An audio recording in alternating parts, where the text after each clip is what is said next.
শুক্রবার রাখাইন রাজ্যের কিয়াওকাতাও টাউনশিপের থায়াত তাবিন গ্রামে একটি বেসরকারি বোর্ডিং স্কুলে মায়ানমার জান্তা বাহিনীর বিমান হামলায় ২২ জন নিহত হয়েছেন, যাদের বেশিরভাগই স্কুল ছাত্র।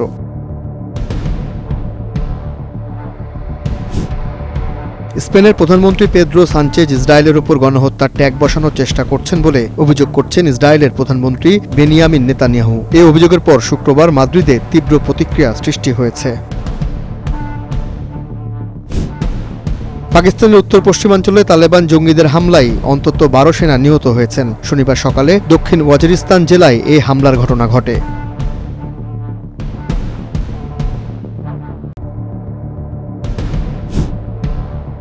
জাতিসংঘ সাধারণ পরিষদে ফরাসি ও সৌদি আরবের উদ্যোগে আনা প্রস্তাবের পক্ষে ১৪২টি দেশ ভোট দিয়েছে। এতে ফিলিস্তিনকে স্বাধীন রাষ্ট্র হিসেবে গড়ে তোলার আহ্বান জানানো হয়েছে।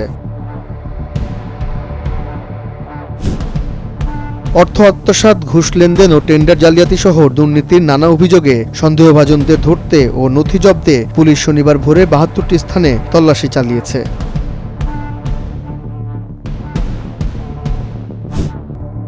বিদেশি নাটক সিনেমা দেখা ও শেয়ার করার মতো কর্মকাণ্ডের জন্য উত্তর কোরিয়ার নেতা কিম মানুষের মৃত্যুদণ্ড পর্যন্ত কার্যকর করেছেন। জাতিসংঘের একটি প্রতিবেদনে এ তথ্য জানানো হয়েছে। নেপালের অন্তর্বর্তী সরকারের প্রধান বিচারপতি সুশীলা কার্কির শপথের কয়েক ঘণ্টার মধ্যে নির্বাচনের তারিখ ঘোষণা করা হয়। আগামী বছরের ৫ই মার্চ সাধারণ নির্বাচন।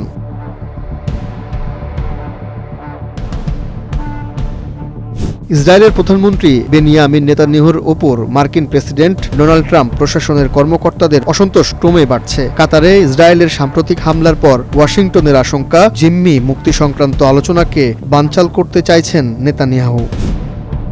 কাতার যুক্তরাষ্ট্রের সঙ্গে একটি নিরাপত্তা চুক্তির জন্য দৌড়ঝাঁপ শুরু করেছে। এরই অংশ হিসেবে শুক্রবার ওয়াশিংটনে ছুটে যান কাতারের প্রধানমন্ত্রী শেখ মোহাম্মদ বিন আব্দুল রহমান আল থানি।